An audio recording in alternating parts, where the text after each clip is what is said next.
que a bendita paz de Cristo Jesus esteja ricamente conosco em mais uma noite de culto ao Senhor, onde temos a oportunidade, por que não dizer o privilégio, de estarmos como igreja diante da palavra do Senhor.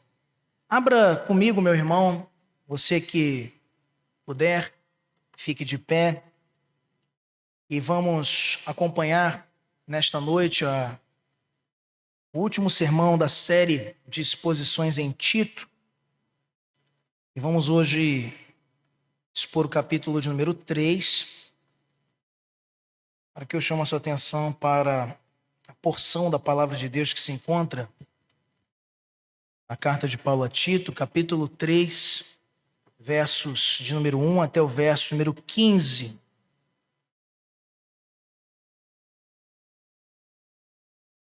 Carta de Paulo a Tito, capítulo de número 3, versos de número 1 até o verso de número 15. Acompanhemos com reverência e atenção a palavra do Senhor.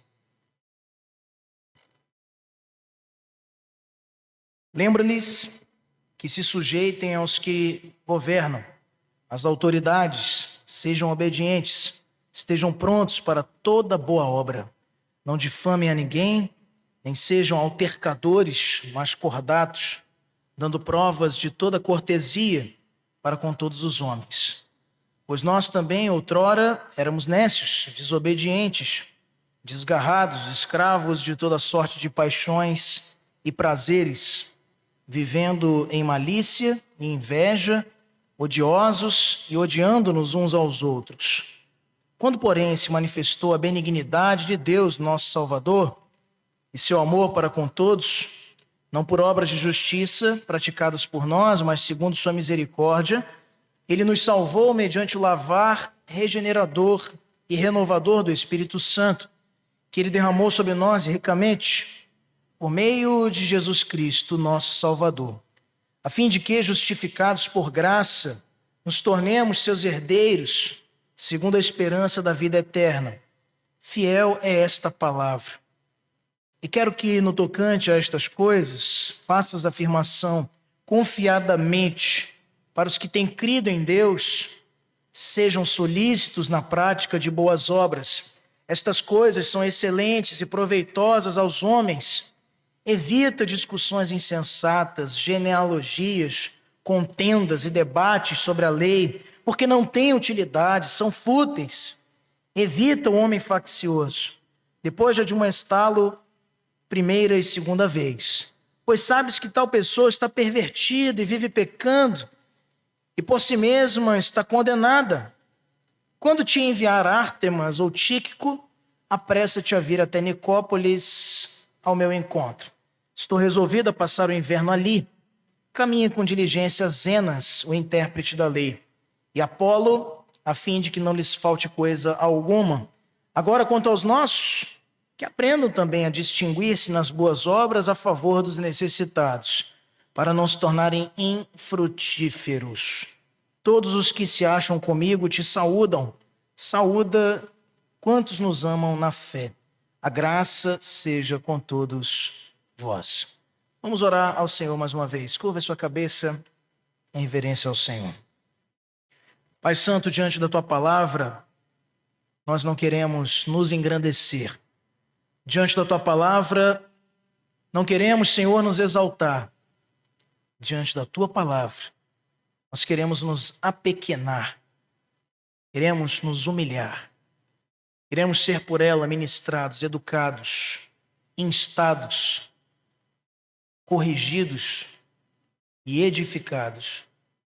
Abençoa, Senhor, a nossa participação na exposição das Escrituras nessa noite, para que toda a nossa concentração e atenção esteja para a Tua palavra, e possamos nela crescer. Capacita-nos a obedecê-la tanto quanto a ouvi-la. E não permita, Senhor, que circunstâncias alheias a este momento estejam tirando a nossa atenção, para que possamos compreender não o que o pastor ou o que a exposição trará, mas o que o teu Espírito falará ao nosso coração com a autoridade que é tua, Senhor. Fala a nós. É o nosso pedido em nome de Jesus. Amém e amém. Podem sentar, irmãos.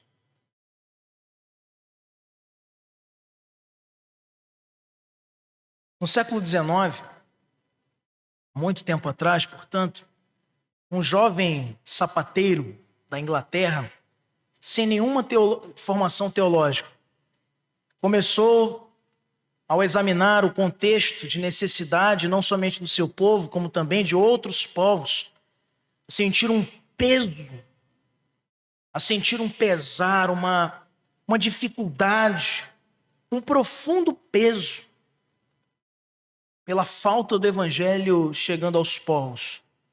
Povos que nunca haviam ouvido do evangelho naquele tempo, ainda com dificuldades de ordem logística e de transportes. Se hoje ainda temos consideráveis números no que diz respeito a povos que ainda jamais ouviram falar de Cristo e do seu evangelho, o que dizer então do século XIX? O nome desse jovem sapateiro da Inglaterra era William Carey. E em um contexto onde ele estava cercado por muitos cristãos que acreditavam que evangelizar os povos era fazer isto que estamos fazendo, abrir um templo e pregar para crentes já convertidos, acreditando que não era necessário se investir no campo missionário, ele ousou afirmar o seguinte: espere grandes coisas de Deus, porém, realize também grandes coisas para Deus. O que impulsionou William Carey, reconhecido missionário do passado, um homem que empenhou do seu tempo, juntamente com a sua família, seus recursos para atravessar oceanos, dedicar-se integralmente a missões, não foi o seu zelo pela religião, foi compreender a graça de Deus. Foi entender que a graça que um dia havia o transformado também o movia para fora do seu conforto, para fora da sua circunstância de comodidade, a fim de que outros também recebessem o testemunho da salvação que somente em Cristo é possível recebermos. Porque a graça que salva também nos envia ao mundo. A graça que salva também nos torna ministradores dela aos outros. É exatamente essa verdade de Tito, capítulo 3, no encerramento dessa belíssima carta que temos acompanhado aqui nos últimos 2 domingos, hoje, terceiro domingo, e que aborda, dentre outras coisas, no capítulo 1, que expomos, está lá disponível também no canal da nossa igreja no YouTube, vimos o cuidado pastoral, apostólico de Paulo, transmitindo a Tito a necessidade de colocar a casa em ordem, de organizar a estrutura da igreja. A igreja precisava ser cuidada, precisava ter líderes piedosos, homens escolhidos segundo o coração de Deus. Por outro lado, com a casa em ordem, ainda havia a necessidade de uma preocupação espiritual mais elevada. E por isso, em Tito 2, Paulo aborda com Tito, pastor da ilha de Creta, a importância, o significado, a relevância da transformação da vida, como a graça alcança as nossas rotinas, nossas decisões, a nossa forma de nos relacionar. E ele vai abordando os mais velhos, o relacionamento com as senhoras, o relacionamento com as moças, relacionamento com os jovens, o seu relacionamento como pastor com quem era liderado. Paulo conclama Tito a ser um exemplo daquela igreja, uma referência à operação da graça que muda a mim, muda as minhas relações, muda a forma com a qual eu me comporto no mundo. E finalmente no capítulo 3, vemos aqui Paulo exortar a Tito que levasse em consideração para o seu ministério. Difícil, desafiador em Creta, para olhar o impacto da graça na relação do crente, mas agora não dentro da igreja ou com ele próprio, mas com o mundo, com a sociedade, com as autoridades constituídas, com os perdidos. Paulo direciona a visão, direciona o foco de dentro da igreja para fora dela. Quer chamar a Tito, como também a cada um de nós, a olhar para a graça lá fora, a olhar para a graça que transborda de dentro para fora. E ele ensina com isso que o evangelho não só organiza uma igreja, não só traz na intervenção providente do Senhor a formação de bons líderes, a saúde de uma comunidade de crentes, ela também transforma a vida deles, mas não somente, pois esses crentes que foram capacitados para servirem de forma ordeira e reverente na casa do Senhor e que precisam necessariamente corresponder com a sua pregação, a sua vida, a fim de que o que pregam seja também o que vivem, estes também, além disso, são movidos a entender que vivem numa sociedade, que vivem sendo olhados, examinados, investigados, por que não? Pelos perdidos, pelos ímpios, pelo Estado. Os olhares do mundo estão para a igreja. Foi assim na pandemia, foi assim em outras grandes catástrofes, é assim na hora da guerra. O que a igreja tem de resposta? O que a igreja tem de solução? Qual é a interpretação da igreja? Como a igreja se posiciona? Entendendo do nosso papel, embora de uma cidadania superior do céu, ainda temos compromissos e relacionamentos e vínculos aqui na terra. O Warren Wiersbe, comentando esse texto, diz que Tito 3, Paulo, enfatizando a ele aqui nesse terceiro capítulo de sua carta, enfatiza a responsabilidade do crente como um cidadão, mostrando que a fé precisa ser vista, a fé não pode ser secreta, a fé não pode ser enclausurada, a fé cristã não pode ser objeto do secreto, do oculto, pois a fé cristã é a fé da revelação, é a fé das escrituras sagradas, é a fé de um Deus que se manifestou em carne, a pessoa de Cristo, a expressão exata do seu ser. Deus quer ser visto e quer que a sua igreja seja um farol, seja luz, seja sal, seja sentido, seja visto, seja examinado. Diante das mais altas autoridades, como também das pessoas mais simples, que não ainda passaram pela conversão. A igreja em Creta, então, como precisava aprender isso? Pois com as instruções dadas por Paulo no capítulo 1, capítulo 2, que expomos nas semanas anteriores, poderiam ser movidos a uma compreensão errada de igreja, como muitas, de que nós nos bastamos, de uma igreja que é um fim em si mesma, de uma igreja que é indiferente com as injustiças, de uma igreja que não tem um olhar atento para as necessidades de um povo que anseia por resposta, de uma igreja que muitas vezes despreza o faminto, fecha os olhos para os pecadores que têm se perdido a cada dia e até fecham suas portas para o anúncio da graça. A igreja em Creta, a igreja do Brasil, precisava aprender isso. Numa sociedade hostil, já falei para vocês, numa sociedade imoral, por isso, daí vem a palavra cretinos, são os cretenses, com comportamentos preguiçosos, jocosos, repugnantes. E a igreja de Creta ali, olhando para um mundo difícil de lidar, para uma sociedade distante dos valores do Senhor, só tinha dois caminhos. Ela tinha o risco de se isolar completamente e de se alienar do mundo, ou de se conformar com ele, assumindo a feição pecaminosa daquela sociedade que cercava a igreja de Creta. Mas Paulo mostra uma terceira via.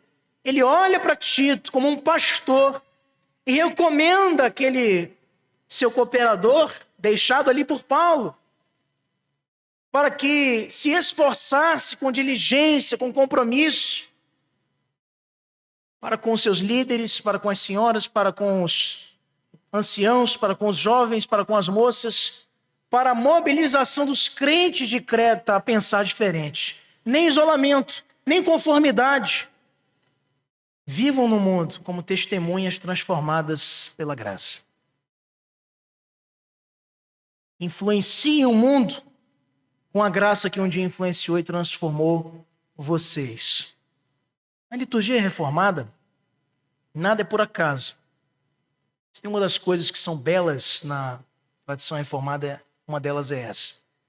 Nós cantamos um hino no início do nosso culto, que falava da transformação operada por Cristo, que nos amou e nos salvou e nos transformou completamente. Para quê?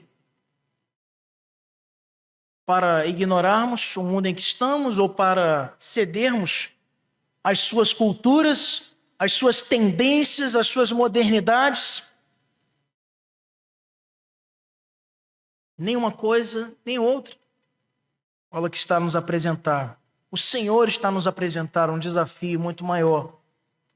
E que não é uma faculdade ou uma opção da igreja. Do contrário, é um mandamento. Viver no mundo, não sendo do mundo.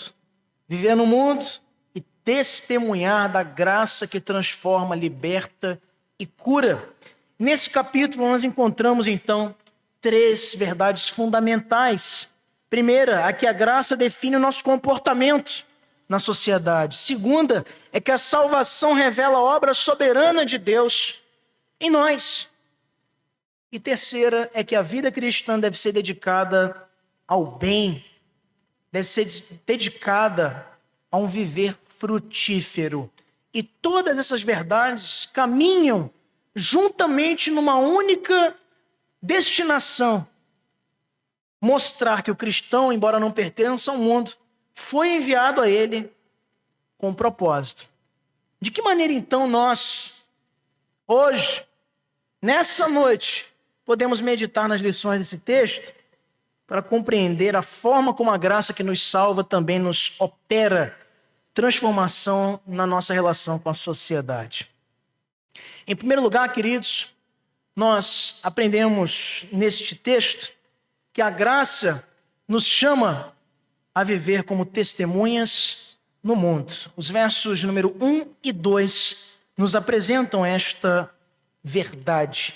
Uma fé que é visível, que é vislumbrada, que é evidente na sociedade. Paulo inicia o capítulo aqui com uma série de exortações práticas, como costuma fazer já no epílogo de suas cartas, na conclusão das suas cartas. Diz ele aqui no verso 1 e 2, lembra-lhes que se sujeitem aos que governam, as autoridades, sejam obedientes, estejam prontos para toda boa obra, não difamem a ninguém, sejam cordatos, dando provas de toda cortesia para com todos os homens. Lembra-lhes, traz recordação, traz memória, indica Paulo a Tito verdades que precisam de constante reforço.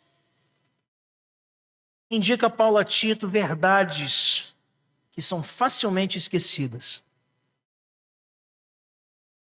Pastor, é tão bom estar aqui na igreja no domingo. Maravilha, louvar o Senhor. Com os santos de Deus, os crentes, os lavados e remidos, bendito seja o Senhor.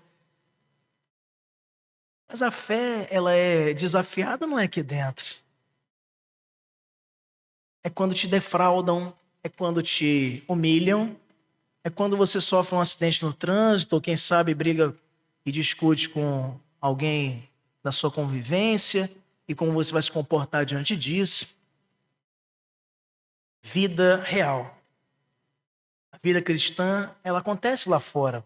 A expressão lembra-lhes indica o que tem que ser reforçado.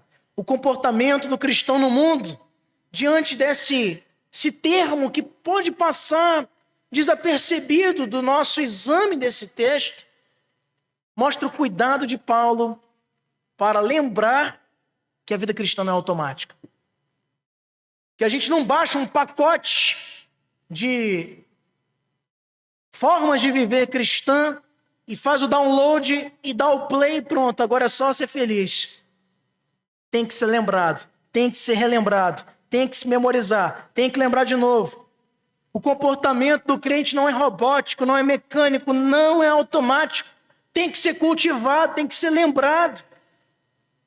E ele lembra aqui de alguns comportamentos fundamentais, algumas atitudes que costumeiramente nós esquecemos que também são evidências da graça que operou na nossa vida. Primeira que ele cita, submissão às autoridades. Aqui, Paulo, como já havia feito aos Romanos, na sua carta aos Romanos, capítulo 13, lembra que não há autoridade que não tenha sido instituída pelo Senhor. A ordem é estabelecida por Deus. E quando ele diz não há autoridade que não tenha sido estabelecida pelo Senhor, ele não está falando de um imperador em Roma que fosse um cristão. Está falando de Nero, um dos que mais perversamente perseguiu a igreja do Senhor. Quando ele fala aos cretenses, por intermédio do pastor daquela ilha grega, Tito, ele não está certamente também considerando que em Creta há um governante do partido conservador, o da direita. Lá é um ímpio. E Paulo recomenda, submeta-se, sejam obedientes.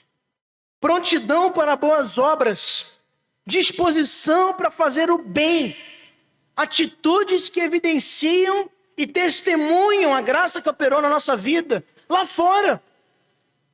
Prontidão, disponibilidade para fazer o bem, para praticar o bem. Me parece que alguns do meio reformado, diria que apenas falsamente no meio reformado, cultivam um entendimento enganoso de que sim, é possível acreditar nas doutrinas da graça e viver uma vida desgraçada, que não estende a mão para um parente, que não se compadece de alguém doente, que não visita, que não ora, que não chora, que não labuta pelas coisas não litúrgicas da vida, que são as que mais acontecem, que são as mais frequentes e que são as que testam a evidência da nossa fé. E ao saírem daqui, distinto do que fazemos questão de ressaltar nas portas da nossa igreja, entre para adorar, mas o que está escrito lá, igreja? Saia para servir. E para servir a quem? Martinho Lutero, um dos grandes arautos da reforma na Alemanha, dizia que Deus não precisa das nossas obras, por isso não nos salva por elas, mas o seu vizinho precisa. Seus parentes precisam. As pessoas precisam. E a igreja não pode se omitir do seu papel. Não difamem. O domínio da língua, um benefício que nos traz a evidência. Uma das evidências do fruto do Espírito, como o próprio Paulo apresenta em Gálatas 5. Domínio próprio, incluindo o domínio da língua. Falar o bem, fazer o bem, mas também falar o bem. Proclamar o que é bom. Não se envolver na sórdida tentativa de assassinar a reputação das pessoas. Não se envolver com fofocas. Atitudes que testemunham no mundo que fomos alcançados pela graça. Ser cordato Epiekes no grego, gentileza, moderação. Tem gente que pensa que pode ser crente e ser rude, que pode ser crente e ser desleal, ser deselegante. Cordato, educação, elegância são marcas dos crentes. Isso tem se perdido, infelizmente. Cortesia para com todos. Humildade prática no trato com o nosso semelhante. Essas instruções mostram que o crente precisa ser um cidadão de exemplo. Um cidadão exemplar, de boa referência, cuja vida reflita o caráter de Cristo lá fora. Paulo não ensina aqui que devamos nos isolar do mundo, pelo contrário, entendendo ele mais do que muitos, esta necessidade de movimento da vida cristã, de dentro para fora. Ele ensina então aqui que o testemunho que deve ser prestado pelo crente, além do convívio interno da igreja, deve ser lembrado que também diz respeito ao mundo lá fora. Porque a igreja não foi chamada, até precisou durante algum tempo por conta das perseguições, mas ela não foi chamada para ficar nas catacumbas. Ela não foi chamada para adorar nos cemitérios, às escondidas, em grutas. Foi chamada para impactar a sociedade, para ser sal da terra, para ser luz do mundo, para ser o povo de Deus e honrar esta designação. A graça de Deus transforma, queridos, a nossa relação como crentes, como igreja, como indivíduos, numa sociedade. E nos ensina a viver nela com respeito, com humildade, com espírito manso, com disposição servil. Ah, pastor, mas eu sirvo na igreja. Bem fazes. E lá fora? E na tua vizinhança? És conhecido como alguém cuja porta pode ser batida numa madrugada? És conhecido como alguém cujo telefone será atendido num pedido de socorro? És conhecido como um profissional que respeita os seus pares e age com honestidade? E lá fora? Aqui cantamos, e lá fora? Aqui pregamos, e lá fora? Aqui levantamos, nos tornamos reverentes e muitas vezes hipócritas, e lá fora? Como tem sido a nossa relação na sociedade? E olha, ano eleitoral é um bom ano para falar sobre isso. Porque neste tempo de polarização, intolerância, agressividade social e política, infelizmente, muitos crentes refletem muito mais o espírito do mundo do que o espírito de Cristo. Agem como verdadeiros paladinos, agem como pretensos justiceiros virtuais, esquecendo-se do seu papel lá fora, como uma luz, como sal, como um farol da graça do Senhor. Cristãos envolvendo-se em discussões ásperas, cancelamentos virtuais, palavras ofensivas, falta de submissão, ausência de espírito manso. Paulo nos lembra que o testemunho do crente não é no púlpito, que o testemunho do crente não é nos departamentos da igreja, que o testemunho do cristão não pode ser visto ou convalidado aqui dentro, precisa ter a chancela do lado de fora, precisa ser evidenciado lá. Um exemplo muito marcante que não podemos esquecer de mencionar é o de Daniel na Babilônia. Mesmo diante de um governo pagão, hostil à sua fé, demonstrou sempre Daniel, como também seus 3 amigos, postura de respeito, de integridade, de excelência naquilo que fazia, sendo ele inicialmente conclamado dentre a nobreza dos que foram levados escravos do reino de Judá para servir no palácio. E lá, ainda assim, trata com respeito ao rei. Tem pena, tem castigo se eu desobedecer isso aí, então eu vou me submeter, não tem problema nenhum. Lance na fornalha. Se eu tiver que morrer, eu morro. Mas eu não vou comer as iguarias do palácio. Firmeza, entretanto, com respeito. As autoridades reconheceram, como está lá em Daniel 6:3, que nele havia um espírito excelente. O impacto que nós geramos lá fora é justamente no nosso comportamento, nas nossas atitudes. A sua vida pública, a de Daniel, era tão íntegra que seus opositores não encontraram falhas na sua conduta, encontraram falhas na sua fidelidade a Deus pela sua rotina de oração. É assim que você tem sido visto. As pessoas vêm e examinam e buscam e perscrutam encontrar algo de ruim em você. E o que tem a dizer é que você é uma pessoa, é um homem de muita oração, uma mulher de muita oração.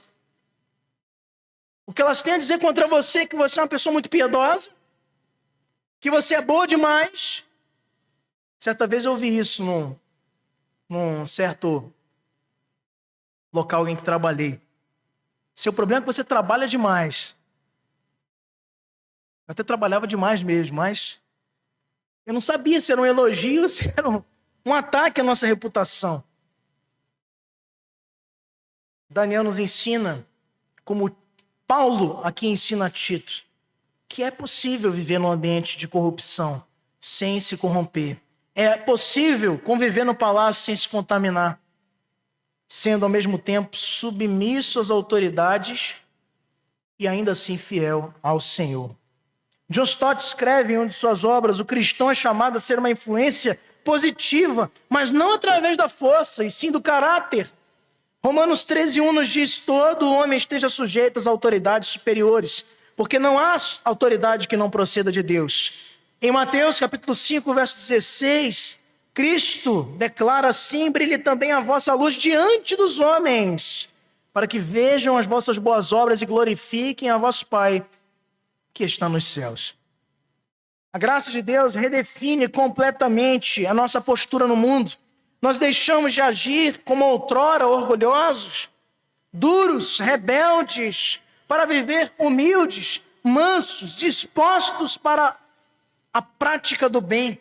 Mas essa transformação só é possível, meus irmãos, ela só é possível porque existe algo profundo que aconteceu na tua vida e na minha. Só é possível testemunharmos no mundo a graça que operou, porque teve uma graça que operou na nossa vida. E Paulo nos leva daqui para retroceder alguns passos. Interessante a dinâmica didática do apóstolo. Falamos da prática, mas vamos voltar para a essência? Por que vocês têm que fazer o bem?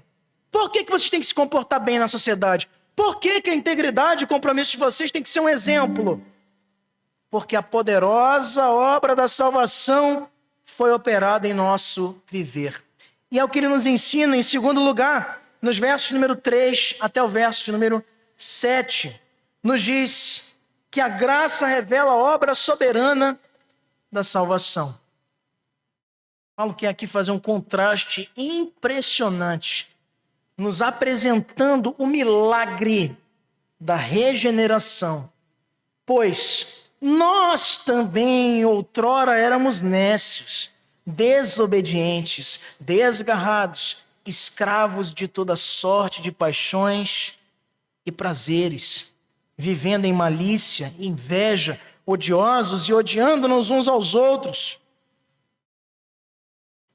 Paulo quer fazer uma ligação de identidade, como quem quer nos ensinar o seguinte: olha para o mundo com quem você não quer se relacionar e lembra de quem você era antes. Por que essa pompa toda? Por que esse orgulho todo? Você acha que você fez algo para merecer estar aqui?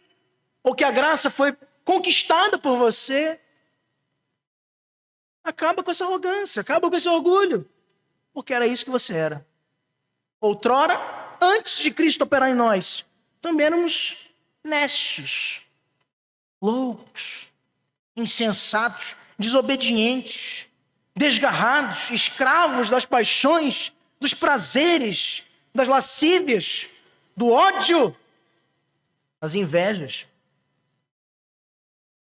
nécios, desobedientes, escravos, invejosos, maliciosos, inimigos de Deus. Esses éramos nós. Esses eram os crentes de Creta. Esse era Tito, esse era Paulo. Esses eram todos, porque todos pecaram e destituídos estavam na glória de Deus. Porém, não ficamos assim. Por que não ficamos assim? Verso 4.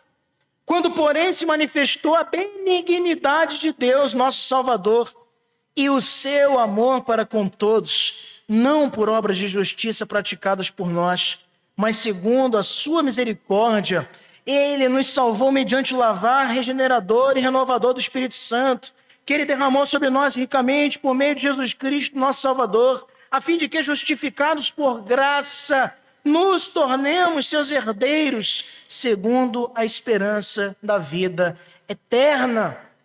Uma das expressões mais lindas de todo o Evangelho, de todo o Novo Testamento. Um proto-evangelho dentro de Tito. Diga-se para alguns teólogos bíblicos, poderíamos sem problema algum chamar a carta de Paulo a Tito de o Evangelho de Tito. Porque possui em suas linhas a mensagem evangélica, o juízo e a graça revelada do Senhor para nos salvar, apesar de nós. Essa é uma das declarações mais profundas sobre a graça que encontramos no Novo Testamento. Mostra Paulo a Tito, lembra Paulo a Tito, não apenas aspectos voltados ao comportamento daqueles crentes com as autoridades, com a sociedade. Relembra a ele verdades que também poderiam ser esquecidas no tocante à origem da salvação de cada um deles. Não por obras de justiça, segundo a sua misericórdia, ele nos salvou. Esse é o coração do Evangelho. A salvação que é por graça, não por obras, é por misericórdia, não por méritos, não é baseado em obras do homem. O texto fala aqui de lavagem, renovação. Essa regeneração é um novo nascimento. Lembro de novo, nada é cantado aqui nessa igreja por acaso. O Espírito Santo não apenas melhora o homem, o transforma definitiva e de uma vez por todas, de forma completa. Porque o cristianismo, queridos, a obra de Cristo realizada em nós, não é só uma reforma moral de valores, é uma nova criação. Deus não salvou você porque você era bom, ou porque você merecia. Te salvou porque, ainda que você fosse pecador, Ele te amou e deu seu Filho, para que aquele que crê não pereça, mas tenha vida eterna. Graça, amor imensurável, misericórdia sem medida. Ele não nos salvou porque deixamos de ser pecadores. Ele nos salvou e nos transformou para deixarmos de ser. Essa salvação é a salvação bíblica. É a obra bíblica de redenção, de remissão, de justificação. Muitos ainda vivem, não somente lá em Creta, no tempo da carta de Paulo a Tito, como também nos dias de hoje, vivendo como se precisassem conquistar ou merecer o favor de Deus. Outros vivem, por outro lado, como se a graça fosse uma licença para continuar a sua vida de pecado. E Paulo corrige os dois extremos. A graça nos salva sem mérito. Não há nada que possamos fazer para sermos salvos, mas nos transforma completamente. Para que quem nós éramos, nécios, escravos das invejas, das paixões, seja uma vaga lembrança de um passado que não é mais a nossa realidade de hoje, em nome de Jesus. Nós fomos transformados. E não fomos transformados só porque Ele mudou nosso nome, nos deu uma roupa nova, mudou a nossa realidade. Ele nos lavou completamente. Ele nos renovou com o seu Espírito. Agostinho, um dos famosos teólogos da igreja do passado, após muito tempo vivendo uma vida licenciosa, não sei se todos sabiam disto, Agostinho de Hipona, ou também chamado São Agostinho, um dia foi transformado pela graça do Senhor e ele declarou nas suas confissões: dá-me o que ordenas e ordena o que quiseres. Porque ele entendeu que a graça do Senhor não apenas o salvou, o capacitou para viver de uma forma nova. João Calvino disse que somos salvos somente pela graça, mas a graça que salva, ela nunca permanece sozinha. Ela é acompanhada da santificação. Em Efésios 2, 8 e 9, o mesmo Paulo que escreve a Tito declara aos Efésios: porque pela graça sois salvos mediante a fé, e isto não vem de vós, é um dom de Deus, não de obras, para que ninguém se glorie. Também escrevendo aos Coríntios, no texto que lemos antes de cantarmos um cântico espiritual no culto de hoje, segunda de Paulo aos Coríntios, capítulo 5, 17, diz: se alguém está em Cristo é uma nova criatura, as coisas antigas já passaram e eis que se fizeram novas.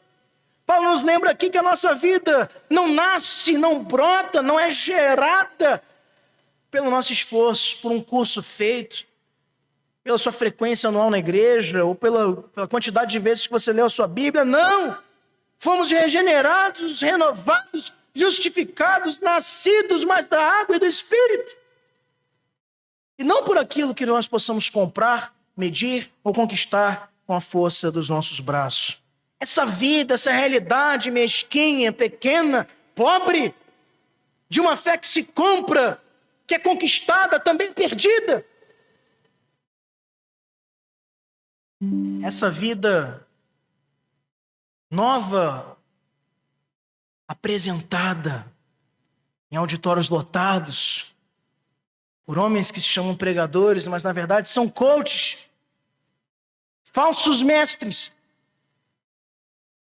e que rendem glória a um conjunto de hábitos que você, mudando, poderá te alçar uma vida diferente. E é mentira. Spoiler, é mentira. Somente em Cristo os nossos passados, os nossos traumas, as nossas dores, as nossas cicatrizes, os fantasmas, tudo que nos assolava deixa de ser relevante, porque nele somos feitos novas criaturas, lavados e regenerados no sangue, alvejados com o sangue carmesim do Cordeiro de Deus, que tira o pecado do mundo e nos conduz a sermos diferentes, não por obras de justiça, mas pelo derramar da graça ricamente sobre nós por meio de Jesus Cristo, o nosso Senhor. Porém, irmãos, passando para trás nesta iniciativa de Paulo de nos lembrar a essência, a origem da nossa salvação, ele termina esse capítulo nos lembrando que a vida cristã precisa render frutos, precisa gerar frutos, precisa ser vista, como ele começa dizendo, e agora conclui recapitulando isto, num compromisso com o bem, mas também com a verdade. E é por isso que, em terceiro lugar, como está nos versos de 8 até o verso de número 15, Paulo diz a Tito que a graça nos chama a uma vida frutífera. Uma vida de fé, mas de fé que produza frutos e que evita divisões. Paulo conclui com uma exortação muito prática. No verso 8 ele diz: fiel é esta palavra, e quero que no tocante a estas coisas faças afirmação para os que têm crido em Deus, para os que têm crido em Deus sejam solícitos na prática de boas obras. Paulo quer nos ensinar aqui primeiro, boas obras são essenciais. Mas pastor, não acabou de dizer que é pela graça? É óbvio. Mas para que a graça operou em nós? Vamos fazer piores do que éramos? Mas para mudar a nossa vida, nos fazer amantes do bem. A graça que gera frutos precisa também trazer em nossas vidas proveito para todos. Quem é que temos tido a graça de abençoar nessa caminhada? Quais são as pessoas que podem lembrar do nosso nome, do seu e do meu, para dizer assim: eu fui transformado, eu fui impactado no tempo em que convivi com o fulano? Ao mesmo tempo, Paulo aqui quer nos alertar contra alguns perigos que sorrateiramente surgem na vivência da igreja. Discussões inúteis, contendas, questões insensatas, facções. A partir do verso de número 9 até o verso número 11, ele vai dizer a Tito: evita discussões insensatas, genealogias, contendas, debates sobre a lei, não têm utilidade, são fúteis. Evita o homem faccioso, depois de admoestá-lo primeira e segunda vez, pois sabe que tal pessoa está pervertida e vive pecando e por si mesma está condenada. Como se perde tempo, como se gasta tempo, como se desperdiça o valoroso tempo da igreja com essas bobagens. Bobaginhas, coisinhas, filigranas, genealogias. Porque num século não sei o quê, e assim, agora tá... E o que interessa? E o que é essencial? Aonde está a nossa disposição para isso? Mas na internet, nos círculos de debates, como existem pessoas disponíveis para isso? Para levar uma sopa, para visitar um abrigo, para evangelizar na praça, para trabalhar com jovens, para guiar os mais idosos, para visitar um enfermo, não quer. Agora, para debater o sexo dos anjos, está disponível sempre. Vão participar de uma comissão de visitação. Não dá, muitos compromissos. Uma vida muito corrida, sabe, pastor? Olha, vai ter um debate aí, quem é melhor? Calvino, Armínio? Onde é que paga? Quero participar. Bobagens, discussões inúteis. A igreja saudável, ela não só faz o bem, queridos. Ela evita, ela reprime aquilo que vai destruir a unidade. Como é importante, como Deus ama uma igreja dando-lhe pastores, dando-lhe presbíteros, dando-lhe líderes que estão com os olhos bem atentos a isso. Vamos fazer aqui um... Não, fora, vamos evangelizar. Não, vamos fazer aqui um encontro do verde contra amarelo, esquerda contra direita, bobagem contra inutilidade. Não! Vamos visitar um povo ribeirinho.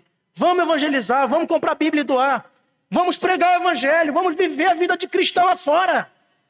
Sem perder tempo.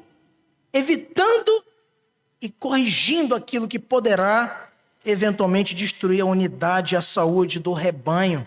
A vida cristã, queridos, com esses ensinamentos que Paulo usa aqui, falando a Tito, para encerrar sua carta, ela vai em duas vias. E sempre é assim. Há o que precisa ser feito e há o que deve ser evitado. Praticar o bem vai ser já um bom caminho, mas não é todo o caminho. A outra parte do caminho é evitar o mal. O mal que divide, as discussões e falatórios desnecessários, coisas que vão prejudicar a igreja. A graça produz um povo que é ativo, mas que não é comprometido com coisinhas, com pequenices, com coisas mesquinhas. É comprometido com serviço, é comprometido com edificação, é comprometido com comunhão. Hoje vemos muitos cristãos gastando seu tempo com falatórios, dividindo as igrejas por besteiras, negligenciando boas obras. E Paulo nos chama a focar no que realmente interessa, uma fé produtiva, uma fé que gera frutos, uma fé que é vista. Francis Schaeffer, apologeta renomado que dispensa apresentações no século XX, enfatizou-nos em uma de suas obras que o testemunho cristão é mais poderoso ao mundo do que muitos livros escritos. É o amor visível entre os crentes. É a marca final do verdadeiro cristianismo. Boas obras são a evidência visível de uma fé que não pode ser vista. Em Hebreus 10, 24, o autor da carta aos Hebreus nos diz: consideremos-nos também uns aos outros para nos estimularmos ao amor e às boas obras. Em João 13, 35, o Senhor declara aos seus discípulos: nisto conhecerão todos que sois meus discípulos, se tiverdes amor uns aos outros. Paulo quer encerrar essa carta, queridos irmãos, mostrando que a graça de Deus produz para nós uma vida que não apenas nos traz o crer corretamente, mas também uma vida correta, útil, produtiva e comprometida com o bem, com a unidade e o crescimento do seu reino. E não uma fé utilitarista que olha só para mim, que olha só para as minhas conveniências, que olha só para as minhas preferências, que olha só para a temperatura que eu gosto do ar-condicionado da igreja, para o volume que eu gosto do som da igreja, para a cor do tapete da igreja que me agrada. Vai muito além disso. Vai para o compromisso que faz a diferença para o futuro e o crescimento da igreja. Uma fé frutífera, uma vida que gera resultados, que gera frutos. Ele conclui essa carta, meus irmãos. Pode passar. O apóstolo Paulo mostra ainda a sua lembrança para com pessoas que têm contribuído ou que haviam contribuído com o seu trabalho. Isso nos lembra que nós não servimos ao Senhor sozinhos. Isso nos lembra que o Senhor nos dá a graça de caminharmos conjuntamente buscando um único objetivo. Quando te enviar Ártemas, a partir do verso 12, ou Tíquico, apressa-te a vir até Nicópolis ao meu encontro, estou resolvido passar o inverno ali. Encaminha-me com diligência Zenas, o intérprete da lei, e Apolo, a fim de que não lhes falte coisa alguma. Agora, quanto aos nossos, que aprendam também a distinguir-se nas boas obras a favor dos necessitados, para não se tornarem infrutíferos. Todos os que se acham comigo te saúdam. Saúda quantos nos amam na fé. A graça seja com todos vós. Tito 3 nos mostra de forma muito evidente que a graça de Deus transforma a nossa relação no mundo. Que a graça de Deus renova o nosso coração para uma salvação que não é operada por aquilo que fizemos, mas pelo que Ele fez por nós. E que a graça produz em nós uma vida frutífera, útil, operosa. O Evangelho não nos tira do mundo, queridos, nos envia para Ele. A graça nos leva ao mundo, não nos tira dele, nos leva para lá. Para as universidades, para as escolas, para os centros, para o comércio, para que a graça, o modo de Cristo faça a diferença através de nós. Porque a mesma graça que foi capaz de sacudir as estruturas do mundo a partir de 12 homens fiéis ao Senhor, também hoje ainda pode mudar o nosso país. Quer mudar o nosso país? Isso não está em 2 números que você vai digitar numa urna. Está na sua vida lá fora. Está nas suas palavras ditas. Está no quanto que você tem dobrado os seus joelhos e pedindo: Senhor, salva o Brasil.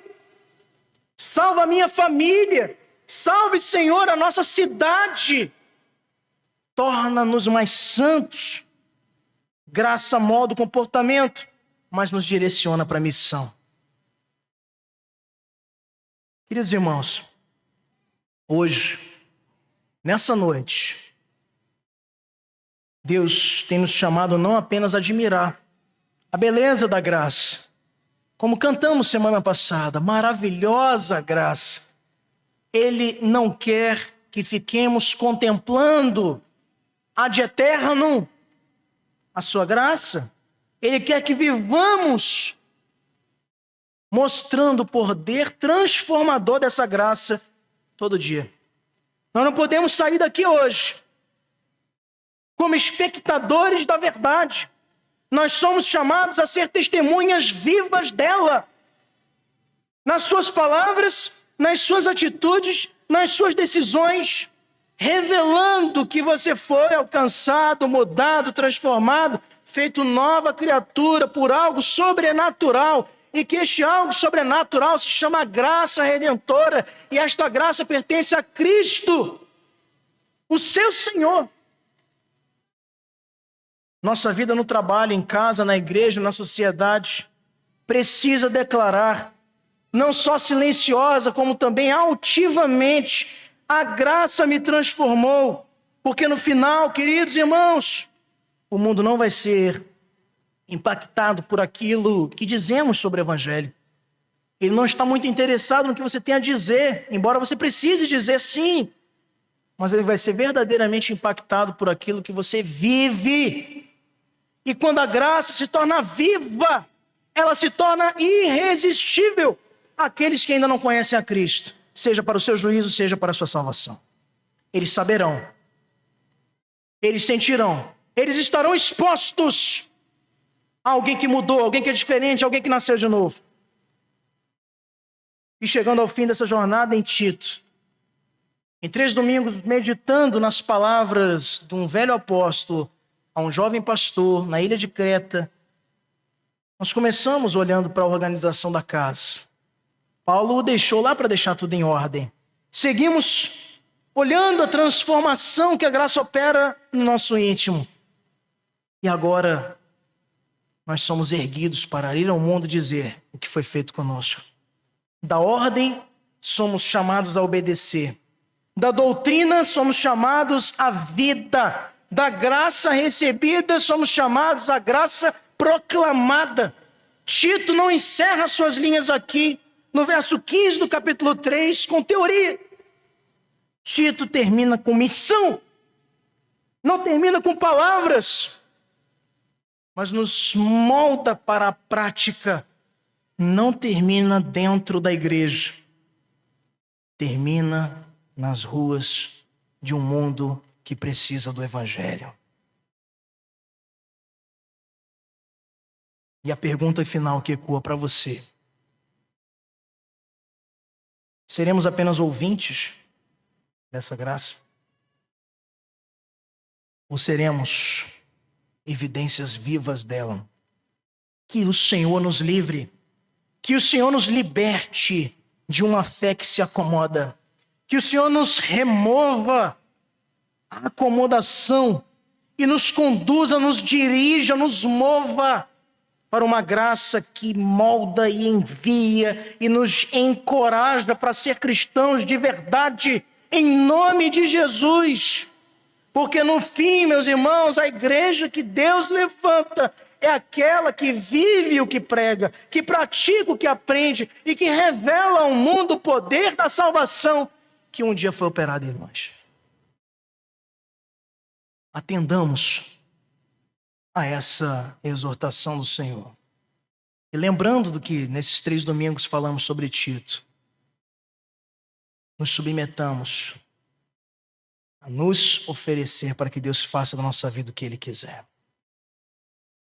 Fique de pé comigo, vamos terminar nosso culto de hoje cantando ao Senhor um cântico que nos aplica o que acabamos de meditar. Nós não queremos, e se assim agirmos, hoje é o dia de mudança, para que lá fora sejamos tão comprometidos como somos aqui dentro, diante do Senhor, que sonda os nossos pensamentos. Em seguida, eu quero que o microfone seja trazido ao nosso irmão Lucas Isaías, que vai nos elevar a Deus em oração, agradecendo ao Senhor por tudo que ouvimos, vimos e experimentamos nessa noite.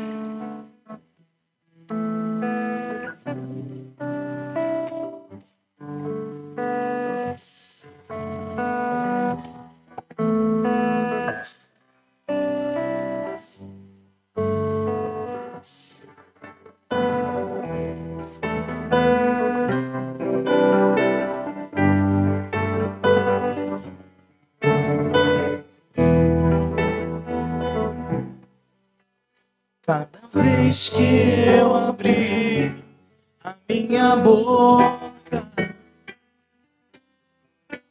cada vez que eu olhar na direção de alguém, cada vez que passo a passo eu chegar no lugar, seja a tua voz, sejam teus olhos, sejam os teus pés.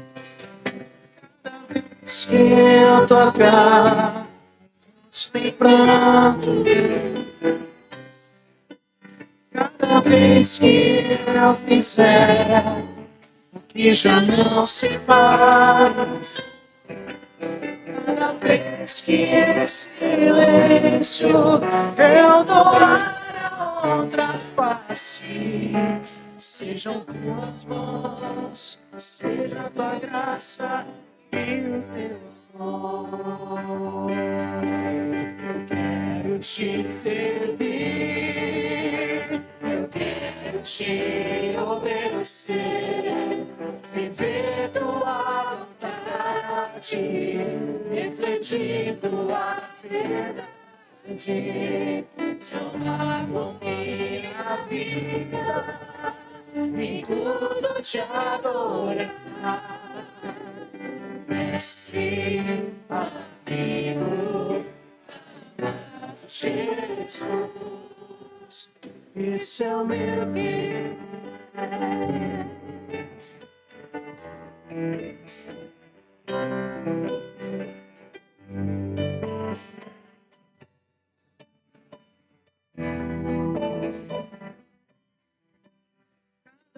Se eu tocar um ombro amigo, cada vez que eu fizer o que já não se faz, cada vez que esse silêncio eu dou a outra face, serei tuas mãos, ver a tua graça e o teu amor. Eu quero te servir, eu quero te obedecer, viver a tua vontade, refletir tua verdade, chorar com minha vida, em tudo te adorar, mestre, amigo, amado Jesus, te honrar com minha vida, em tudo te adorar, mestre, amigo, amado Jesus, esse é o meu querer.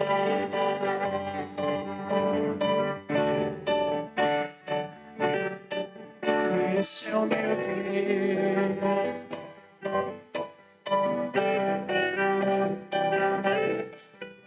Esse é o meu querer. Tudo que eu mais quero. Eu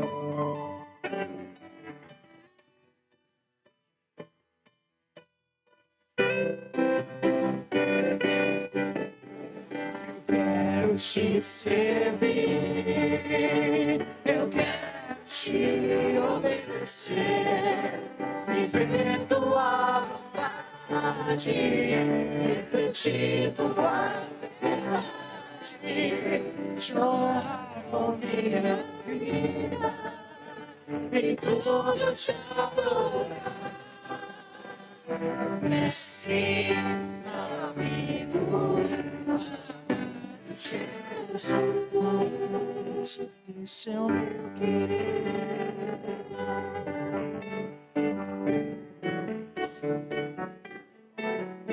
Esse é o meu querer. Vamos fazendo compromisso com o Senhor, mas declare com toda a sua alegria.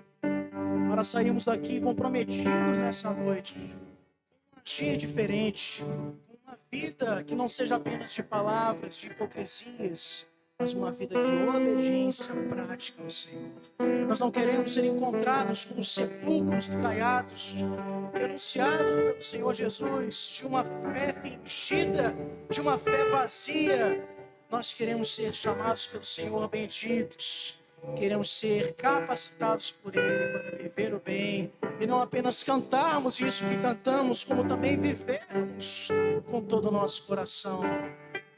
Sabedores que é o Senhor quem nos ajuda, é o Senhor quem nos capacita para sermos suas testemunhas no mundo e fazermos a diferença com as nossas atitudes. Vamos dizer: eu quero te ser.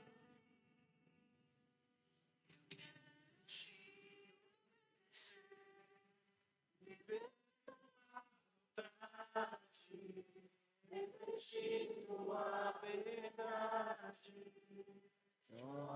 com minha vida e tudo te adorar, mestre, amigo, amado Jesus, esse é o meu querer. Vamos orar com o nosso irmão Lucas.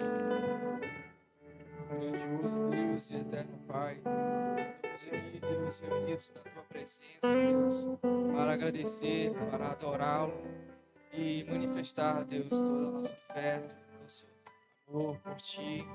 Estamos aqui, Deus, reunidos no aperfeiçoamento dos santos, Pai, para crescermos, edificados agora, pois, na Tua palavra, com o alimento diário, Deus, não somente na igreja, mas também nas lares, com nossos devocionais, sendo luz, Deus, muito além da igreja, pois a Tua palavra nos fala, Deus, para pregarmos o Evangelho a todas as nações, povos, línguas, etnias, por aí fora. Sabemos, Deus, que o Teu serviço não se limita somente na igreja, mas sim externamente. Então, Deus, transforma nossos corações, purifica nossas almas, Pai, para que possamos alcançar inúmeros de pessoas, Deus. Não para a nossa glória, mas para a Sua. Que esses corações, Deus, futuros eleitos, possam ser transformados da mesma forma que nós fomos. Pois Tu operastes a boa obra e Tu és fiel para operar ainda mais. Eu te peço, Deus, para essa semana, que seja uma semana boa, uma semana próspera, que estejamos sempre debaixo da Tua boa mão, sendo, de certa forma, protegidos e confiando inteiramente, Deus, que Tu opera grandes milagres, opera grandes maravilhas.